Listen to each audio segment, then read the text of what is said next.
ఏంటో ఈ మధ్య అందరికీ బీపీలు షుగర్లు వచ్చేస్తున్నాయి. ఏంటంటారు? నాకు తెలిసింది ఒకటి ఫుడ్లో రావాలి, లేదంటే మన మైండ్ సెట్లో రావాలి. ఊరికినే వచ్చేది కోపం, దాన్ని ఎక్కడ పడితే అక్కడ ప్రదర్శించేసామనుకో, ఇదిగో ఇలాగే షుగర్లు వచ్చేస్తాయి.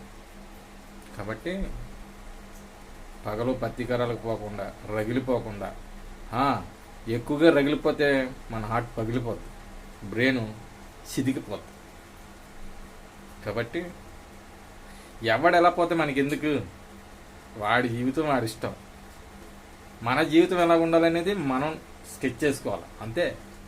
లైఫ్ అంటే అంతకు మించి ఏమీ లేదు. అందరికీ నచ్చినట్టు మనం బతకాలని రూలు లేదు, మనకి నచ్చినట్టు మనం బతకడమే జీవితం.